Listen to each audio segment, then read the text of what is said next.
안녕하세요. 평양 와이파이 사회자 박재환입니다. 네, 평양 아줌마 김연입니다. 예, 출세박사 정박사 정대일입니다. 네, 오늘도 두 분 모시고 북의 보건 의료에 대해서 알아보는 시간을 갖도록 하겠습니다. 북은 사회주의 국가라서 무상 의료가 시행될 것으로 예상이 되는데요. 실제 그 무상 의료를 경험한 연희 선생님 이야기가 참으로 궁금해집니다. 본격적인 이야기 앞서서 그 두 분 선생님은 국민건강보험 말고 뭐 따로 보험 든 게 있으시나요? 저는 없습니다. 뭐 흔한 그 안보험 같은 것도 없어요? 예, 없습니다. 아니, 왜 남적 사람이 왜 보험을 안 드세요? 돈이 없습니다. 간단 명료한 답변. 저는 네. 보험을 들라니까 참 아쉬운 게 뭔지 아세요? 뭐죠? 제가 남쪽에 좀 매니아 있다라니까 엄청 자본주의야. 저도 자본주의 많이 먹은 것 같아요. 이기적인 게 제가 2년 전에 간암 걸렸잖아요. 간암 걸리니까 제일 먼저 떠오르는 게 내가 안보험 좀 들어놨을 걸. 안보험 들었으면 1,000만, 2,000만이라도 돈 받았을 걸. 이런 생각 드는 거예요. 너무 아쉽다 해서 지금도 뭐 아쉽다고 생각이 드는데 저도 국민보험 뭐 그거밖에는 뭐 다른 보험 일체 안 들었죠. 네, 그래서 한국은 다른 나라에 비해서 특히 미국이죠. 의료보험 체계가 잘 되어 있는 나라로 좀 유명해요. 근데 이제 많은 한국 국민들이 저렴한 비용으로 질 높은 의료 서비스를 제공받고 있는데 그래도 국민건강보험으로 이제 적용 안 되는 그 비급여 항목이 좀 많아서 대부분 국민들이 실손보험에 가입되어 있는 현실입니다. 제가 가입자 수가 3천만 명으로 이상으로 알고 있는데 이제 문제는 주기별로 이 실손보험료가 계속 오르고 있어갖고 또 보장되는 범위가 축소되어 있거나 부담이 가입자가 더 많이 내는 걸로 이제 바뀌고 있습니다. 그래서 이 국민적인 어떤 사회적 이슈가 되고 있는데 이런 상황이 이제 계속 되다 보니까 돈 걱정 안 하고 무상 의료를 받으면 얼마나 좋을까라는 생각을 갖고 있는 국민들이 하나둘씩 늘어가고 있는 상황인데 연희 선생님은 이 남측에서 병원비 때문에 곤란을 겪은 적 있으신가요? 곤란하기보다는 제가 아무래도 아프다 약하다 나니까 병원 몇 번 입원을 했었죠. 그때마다 항상 드는 게 뭐냐면 날짜가 지나갈수록 엄마 나 이거 병원비 얼마 높아지지? 얼마 내야 되지? 내가 하루라도 빨리 나가야 되는 거 아니야? 이런 불안함이 점점점 커지는 거예요. 그게 기본 걱정이 되고 병원에 있을 때. 두 번째로는 닌겔 같은 것도 24시간 계속 돌리잖아요. 계속 달고 있는데 어떤 때는 뭐 노란 것도 여주고 영양제도 여주고 하는데 야 저거 일부러 나한테 비싼 거 여주는 거 아니야? 돈 받아면 걸리고 그럼 믿음이 없는 거예요. 자꾸 의심하게 되고 조금이라도 나한테 돈 빨아먹으려구나. 이게 제가 나쁜 생각인지 모르겠지만 병원 입원하면 그 생각이 또 나질 않아요. 저는. 저도 그렇게 생각합니다. 그래요? 예. 그러니까 이 닌겔 값은 이거 얼마인가? 이거 그렇죠. 얼마나 이렇게 나올까? 막 그게 걱정이 되거든요. 그래서 이제 가장 그 병원 입원에서 가장 이제 떨리는 순간이 명세표 받아볼 때. 얼마지? 얼마 할인됐지? 뭐 이런 것들이 이제 연희 선생님뿐만 아니라 많은 남측에 있는 국민들이 느끼고 있는 현실입니다. 네. 그러면은 이제 우선 북에 대한 그런 무상의료 역사에 대해서 좀 알아보겠는데 그 북은 언제부터 무상의료제가 실시됐는지. 네. 북이 45년도에 우리가 해방이 되잖아요. 해방돼서 나라가 서기도 전에 46년도 3월 달에 제일 먼저 터지개혁하고 8월 달에 산업국유화하고 그 다음에 12월 달에 무상치료제가 실시가 돼요. 네. 46년도에. 그랬다가 52년도에 전반적인 무상치료제가 실시가 돼요. 그때 46년도 12월 그때는 노동자, 농민, 사무원, 그 가족들만 무상치료제가 됐던 한계가 있었던 것 같아요. 네. 그랬다가 52년도에 전반적으로 모두 무상치료제가 실시하게 되죠. 그래서 북 같은 경우에는 임신해서 태아 때부터 출산할 때까지는 담당 소아과에서 담당하는 거잖아요. 북은 다 담당자니까. 그리고 태어나서부터 14살까지는 소아과에서 담당을 해요. 그리고 성인 돼서부터는 내과에서 담당하고 이렇게 되어 있는데 허 담당 구역제 해가지고 의사 한 명이 어느 지역을 담당을 한단 말이에요. 4,000명을 상대로 내과 의사 1명, 소아과 의사 1명, 외과 의사 1명, 그 다음에 하나 더 있는데 외과, 내과, 소아과, 외과? 아니. 산부인과. 산부인과. 이렇게 4개의 의사 선생님이 4,000명을 한때 4명 배당이 돼요. 네. 그래서 이 4명이 4,000명을 관리한단 말이에요. 그러니까 의사 한 명이 1,000명 담당하는 거나 같죠? 비율로 보게 되면. 그렇게 되어 있고, 전 정말 놀랐던 게 어떤 뉴스를 보니까 남쪽에 의사 한 명이 6,000명을 치료를 한다고 하더라고요. 작년 OECD 관련해서 발표를 했었죠. 네. 그래서 북은 그냥 그렇게 무상치료제가 52년도부터 전반적으로 실시되면서 그냥 여기 아픔은, 난 웃겼던 게 뭐냐면 처음에 여기 왔을 때 병원이 어디 있는지도 모르잖아요. 근데 내가 안 해봤던 거, 북에서는 전혀 누구도 생각 못 하는 건데, 아프니까 나 병원에 뭐 안과를 가려고 하는데 안과를 찾아야 되잖아요.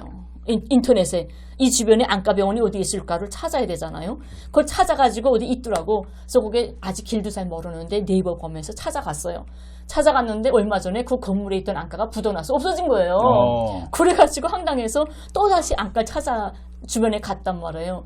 근데 거기서 또 고민하는 게, 안과가 한 2-3개 있다면 어딜 가야 될까를 그 밑에 후기를 또 보게 돼요.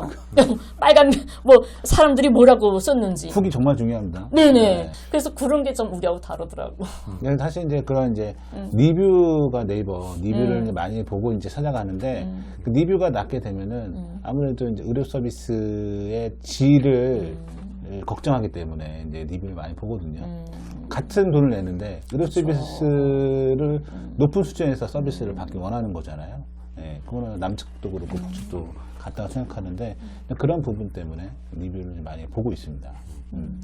북의 의료 체계하고 남의 의료 체계가 다른 점 중에서 가장 아까 담당 구역제 말씀해 주셨잖아요. 네.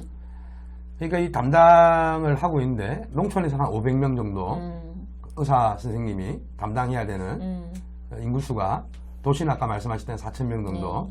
근데 기본 4개 과 의사들이 이제 배치가 되어 있는 거죠. 배치가 되어 있는데, 말하자면은 주치 제도라고 생각하시면 돼요. 이 의사는 자기 농촌에서 500명이면 500명의 상태를 다 알고 있는 거예요. 그 다음에 계속 한 사람 한 사람에 대해서 차트라고 그래야 되나요? 그걸 계속 기록을 해 놓습니다. 그렇죠. 병력을 알아야죠, 그죠? 그래서 어떤 사람이 10몇 살 때는 어디를 다쳐가지고 뭐 어디가 약한데, 그 다음에 또 20몇 살 때는 어떻게 됐다, 이런 것들이 쭉 있단 말입니다. 그러니까 그 부분에 대해서 이 병력을 아는 게 굉장히 중요해요. 병력을 알아가지고 또 그에 맞는 처방을 하고, 과잉 진료를 할 이유가 없죠. 그렇죠. 과잉 진료를 해서 뭐 득될 게 아무것도 없지 않습니까? 돈을 받는 것도 아니고. 근데 이제 자본주의와 다른, 자본주의는 남한 같은 경우에는 의사도 돈을 벌어야 되거든요. 아까 그 부도난 병원은 돈을 못 벌었기 때문에 부도가 난 거예요.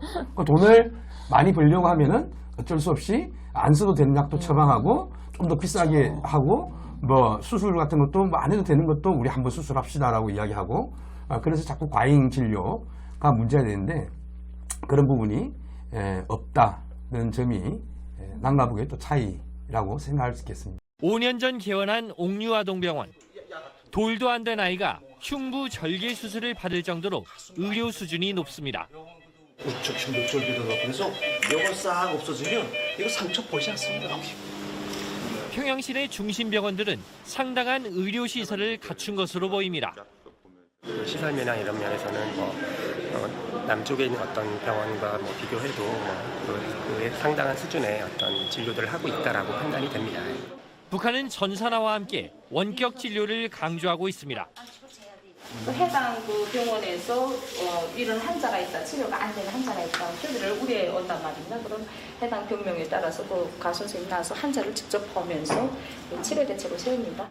먼거리 의료봉사 체계도라는 지도에는 평양과 각 도시군의 병원들을 연결하는 체계가 소개돼 있습니다. 전산화를 통해서 여러 가지 정보들이 서로 이제 잘 유통되는 거에 관심을 가지는 것 같습니다. 그리고 이 평양식 시스템을 이제 전국으로 확산. 남한에서 과잉 진료 진료제라는 게 이제 많이 이제 거론되고 있는데, 그 중에 대표적인 게 백내장 수술입니다. 네, 그러니까 하지 않아야 될 거를 백내장 수술해갖고 눈이 잘 안 보이게 되거나, 아무튼 뭔가 이게 의료 사고 건들이 계속 증가하고 있다고 해요. 그런 부분이 굉장히 심각한데, 그 아까 영상에서 봤듯이 그 북한에서 이제 첨단 의료기기 같은 거 선보이고 네. 뭐 마치 남한에 있는 서울대병원 양 그런 어떤 시설이 잘 갖춰져 있는데, 그런 의료기기 같은 경우는 북측에서 실제로 직접 만드는 건가요? 그렇죠. 지금은 많이 발전해가지고 일체 최첨단 기구들을 다 북에서 만드는데, 옛날에 제가 지금 이 영상을 보면서 또 놀랐던 게, 옛날에 제가 또 한 10년을 지방에 나가 살았잖아요. 그래서 아프다 나니까 지방에 나가서도 계속 병원 생활하고 이런 거 했는데, 그때까지만 해도 지방에서 환자가 생겼다 하게 되면 급한 환자면 왜 평양으로 올려보낸다던가 뭐 큰 병원으로 후송한다거나 이렇게 했단 말이에요. 그렇죠. 근데 지금 보니까 그 병원에서 급한 환자가 생기거나 하게 되면 아예 평양의 어떤 큰 병원과 인터넷 원격으로 해가지고 환자를 보면서 직접 선생님들이 회의를 하면서 치료를 하더라고요. 그래서 이런 것들이 원격이 많이 발전돼가지고 그런 것들이 참 많이 발전했다 생각이 듭니다. 그 원격 치료라는 말이 사실 좀 생소한데요. 그 정 박사님도 원격 치료에 대해서 들어보신 적 있나요? 예. 그 북에서는 당연히 이제 먼거리 봉사 체계 네. 그 망이 있고요. 남쪽에서도 원격 진료를 도입하려고 그렇게 했던 적이 있어요. 근데 남쪽은 뭐냐면은 지방에 있는 사람들이 서울대 병원의 원격 진료를 통해서 이제 돈을 이제 가져가는 거죠. 더 큰 병원에서 더 좋은 데서 이렇게 진료를 받고 싶다. 돈이 있는 사람은 이제 원격 진료를 받게 하자라고 하는데, 이게 아직 활성화는 안 돼 있어요. 법이 통과가 되었는지 잘 모르겠고요. 그런 시도는 계속해서 있어 왔다. 네. 이 북의 이 원격 진료가 다른 점은, 다시 말씀드리지만 돈하고 관계없다. 돈하고 관계없는데, 실제로 의료 수준, 이거 중환병일 경우에, 그 다음에 이게 이 지방에 있는 의사 선생님이 약간 이렇게 의료 수준이 낮을 경우에, 아무래도 중앙에 있는 그 우리로 치면 대학병원이라고 할까요? 그런 병원하고 협진을 통해서 증상을 직접 이렇게 관찰하고 처방을 같이 의논해서 하는 그런 원격 진료를 통해서 지방에 있는 의사들의 수준이 말하자면 실전에서 임상을 통해 가지고 계속해서 높아지고 있다. 그래서 그 원격 진료가 북에서 굉장히 이 보건의료 체계를 완비하는 데 있어서 큰 역할을 하고 있다. 그렇게 생각할 수 있겠습니다. 그리고 북의 의료 체제하고 남쪽 의료 체제하고 조금 다른 게 뭐냐면 기본이 병원에 제가 입원했다 하게 되면 입원 환자라든가 외래 무슨 환자들에 대해서 담당 선생이 환자 결정하는 게 아니라 그 환자를 놓고 내과 전 의사들이 모여서 협의를 계속해요. 이 환자가 어떻게 했는데 나는 이렇게 생각하는데 어느 선생은 어떻게 생각하고, 개인이 독단적으로 하지 않는단 말이에요. 그러니까 많은 집단적으로 서로 의견도 내고 연구 발표도 하고 하면서 환자들을 집단적으로 치료를 하는 거잖아요. 이렇기 때문에 좀 더 믿음성이 있고 좋은 거고, 그다음에 두 번째로는 여기서는 아프면 그냥 내가 병원에 가야 되는 게 당연한 거잖아요. 그렇죠. 그런데 북에서는 담당 의사들이 내 주민 환자가 병원에 안 왔지만 분명히 좀 아플 거야, 어떻게 될 거야, 마음이 안 놓이는 거예요. 그러면 담당 의사들이 원래 진료소는 제일 조그만 하부 말단이 진료소잖아요. 진료소에 오전만 진료를 하고, 오전에는 자기 담당 환자들이 와서 진료 받죠. 오후에는 근무소원만 한 명 내놓고 모두 왕진을 나가요. 오후에는. 예. 그래서 아픈 사람은 대체로 오전에 병원에 가지 오후에는 안 가요. 선생님이 없기 때문에, 왕진 나가기 때문에. 그래서 왕진을 자기가 맡은 아파트들에 다니면서, 지금은 장마철이니까 여러분들 물 조심해서 먹고 소독해서 먹고 어쩌고, 물 조심해라, 뭐 지금 추우니까 천식 조심해라, 이런 것들을 계속 위생 선전을 한단 말이에요. 북은 기본이 예방의학이기 때문에 의사는 환자 왔을 때 치료해 주는 게 기본이 아니라 내가 맡은 주민들이 절대 병에 걸리지 않게 하는 게 의사의 업무죠. 이게 다른 거죠. 그러니까 말씀 나온 김에 북은 예방의학으로는 중점을 하고 있고, 남은 이제 그렇지 않은 것 같거든요. 그러니까 아프면 이제 병을 치료하는 어떤 그 시스템인데, 그 예방의학 같은 경우는 그 처음 그 무상의료제 할 때부터 이렇게 진행된 건지, 아니면은 뭐 중간에 도입된 건지, 그런 문화라고 할까요? 그런 건 언제부터 됐나요? 예방의학은 처음부터 예방의학인 거죠. 북의 정책 자체가. 무상치료제 자체가 상업적으로 하게 되면 예방의학이 안 되겠죠. 돈을 벌어야 되니까. 아파야 됩니다. 네, 아파야 돼. 아픈 사람이 많이 늘어나요. 의사 먹고 살아야죠. 네. 그리고 변호사, 검사들이 먹고 살려면 우리가 범죄도 저질러줘야 되는 거잖아요. 그것처럼 의사가 먹고 살려면 한자가 있어야 돼서 근데 무상치료제는 그런 상업화가 아니기 때문에 당연히 예방의학제입니다. 예방의학제고 또 여기서 또 중요한 게 뭐냐면 북에서 의학에서 예방의학도 중요하지만 기본이 정성이에요. 정성. 환자를 치료하는데 약도 중요하지만 의사의 마음이 더 중요하다는 말이 있단 말이에요.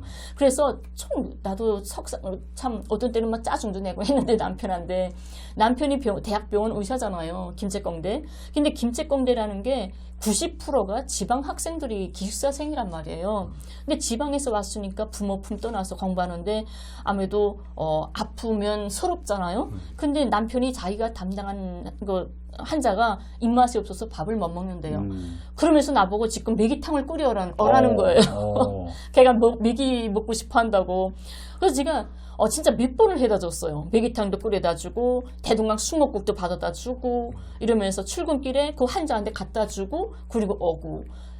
남쪽의 의사 선생님이 이런 거 상상이 안 되잖아요. 그러니까 그런 것들. 북의 의학에서 가장 중요한 게 이 정성, 의사들의 정성과 그다음에 예방의학. 그래서 이 양리학도 중요하지만 기본이 동리학, 고려학을 많이 발전시키잖아요. 그게 다른 거죠.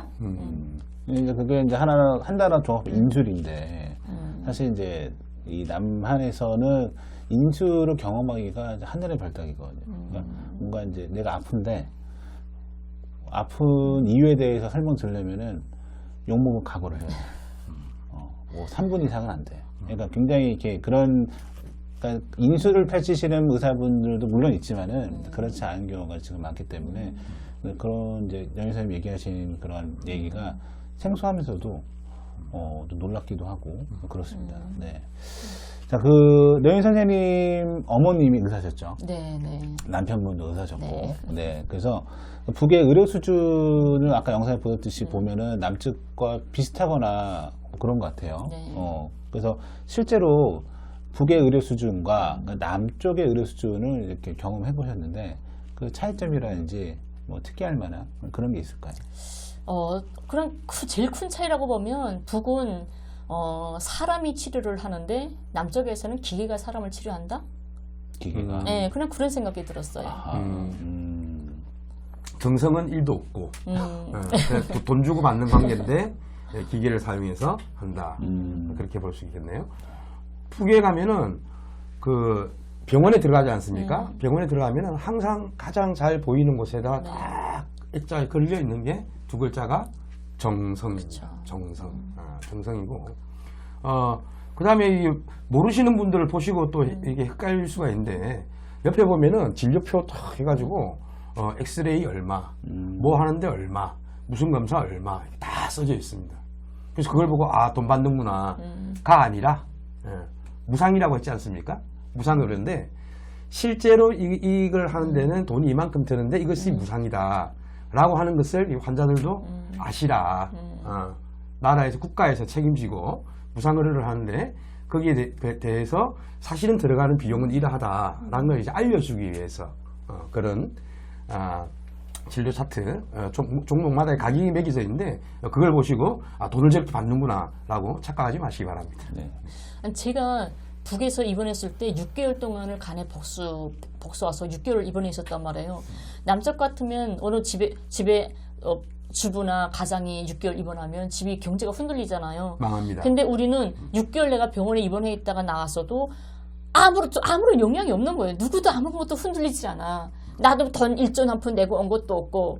예, 그런 것들이니까 북에 병원에 입원하면 태어날 때까지 마음이 든든해요. 의사, 너 나 일도 세울 거잖아. 하고 푹 밀어버리는 거야. 다 놔버리는 거예요. 근데 남쪽은 항상 긴장해야 돼. 나 이 돈 얼마 올라갈까? 약 어떤 거 써줄까? 이런 거. 그래서 그런 것들이 조금 다르고 또 특별한 게 또 뭐냐면 북에는 병원도 있지만 각 지역마다 요양소라고 또 있어요. 요양소는 좀 만성 환자들 병원에 입원했다가 좀 완치돼서 만성 환자들, 입원 안 해도 되는 사람들을 더 치료하는 그런 게 각 지역, 매 구역마다 하나씩 요양소가 있는데, 저도 어릴 때 간염 요양소를 한 3번인가 갔었단 말이에요. 갔는데, 거기 난 중학교 때 갔는데, 우리 학생들은 따로 모아놓고 공부를 시켜요. 그 요양소에 온 기간 석 달이거든요. 요양권 자체가 석 달 동안 가서 산골에 경치 좋은 데 있다가 오는데 치료받고, 석 달 동안 공부 못하니까 학생들 따로 모아가지고 거기에 대학생도 올 수 있고 공부 잘하는 사람 올 수 있잖아요. 그런 사람들을 추천해서 이 학생들 모아놓고 공부시킨단 말이에요. 병원에서 공부까지 시키고. 그래요.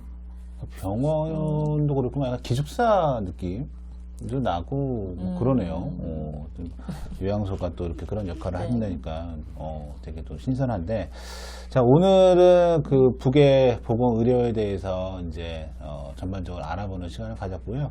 오늘 방송 끝까지 시청해 주셔서 너무 감사드리고, 2부에서도 1부에 이어서 북의 보건 의료에 대해서 두 분 모시고 알아보는 시간을 갖도록 하겠습니다. 네, 끝까지 시청해 주셔서 감사합니다. 감사합니다. 오늘의 알아맞추기는 뭘까요? 다 모두 준비되셨나요? 이 동물의 이름이 뭘까요? 우리는 얼룩말이라고 부르죠. 그러면 북에서는 뭐라고 할까요? 난 잘 모르겠는데. 굉장히 힘들어요. 줄말이라고 한답니다. 우와, 신기하다. 재미있었나요? 그럼 다음 시간에 또 만나요.